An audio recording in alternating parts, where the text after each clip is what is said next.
CPI നേതാവും കൊച്ചി നഗരസഭ മുൻ കൗൺസിലറുമായ ബി അനീഷിന്റെ 10ാമത് അനുസ്മരണ വാർഷിക ദിനം ആചരിച്ചു. സമ്മേളനം എറണാകുളം ജില്ലാ സെക്രട്ടറി KM ദിനകരൻ ഉദ്ഘാടനം ചെയ്തു. അനീഷിന്റെ ഉന്നതമായ കാഴ്ചപ്പാടും ഒരു പൊതുപ്രവർത്തകന് ഉണ്ടാകേണ്ട മികവും അതിനെ അടിസ്ഥാനപ്പെടുത്തിയിട്ടുള്ള ഒരു പൊതുപ്രവർത്തനമാണ് സഖാവ് അനീഷ് ഇവിടെ നടത്തിയിട്ടുള്ളത്. അനീഷ് അലക്സാണ്ടർ എല്ലാം പാർട്ടിയിലേക്ക് വരുമ്പോൾ ഇവരെല്ലാം യുവജന രംഗത്തിലൂടെയാണ് കടന്നു വന്നത്. അന്ന് ഡീലിമിറ്റേഷൻ നടക്കുന്നതിന് മുമ്പ് പള്ളുരുത്തി മണ്ഡലം എന്ന തരത്തിലാണ് ഈ ഇടക്കൊച്ചി പ്രദേശം ഉൾപ്പെടുന്നത്. 2008 ശേഷമാണ് തൃപ്പൂണിത്തുറ മണ്ഡലം ആയി മാറിയത്.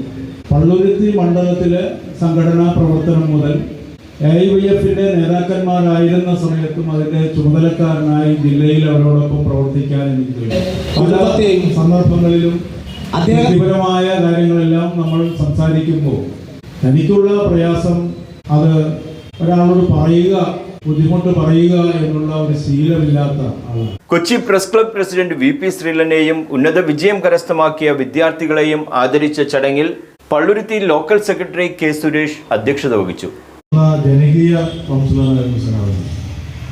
സഹകാരി എന്ന നിലയിൽ നമുക്കറിയാം, പള്ളുരുത്തിയിലെയും കൊച്ചിയിലെയൊക്കെ സഹകാരി മേഖലയിൽ നിരവധി ആളുകൾ ആദരിക്കുകയും മാത്രമല്ല എപ്പോഴും ഏത് സമയത്തും ഒരു സഹകാരിക്കും സാധാരണക്കാരനും ഏറ്റവും എളിമയോടുകൂടി ചെന്ന് കാണാൻ പറ്റുന്ന ഏറ്റവും ജനകീയനായ നേതാവായിരുന്നു സഖാവ് അനീഷ്. AITUC സംസ്ഥാന സെക്രട്ടറി എലിസബത്ത് അസീസി, ജില്ലാ കമ്മിറ്റി അംഗം PV ചന്ദ്രബോസ്, മണ്ഡലം സെക്രട്ടറി AK സജീവൻ, മണ്ഡലം secretariat member KP Manilal, Edakochi local secretary NE Alexander, നഗരസഭാംഗം CN Ranjith master, Biju Eappen master എന്നിവർ പ്രസംഗിച്ചു. മറ്റൊരു വാർത്തയുമായി വീണ്ടും കാണാം. റിഡ്ജൻ റിവല്ലോ, ന്യൂസ് ടുഡേ, കൊച്ചി.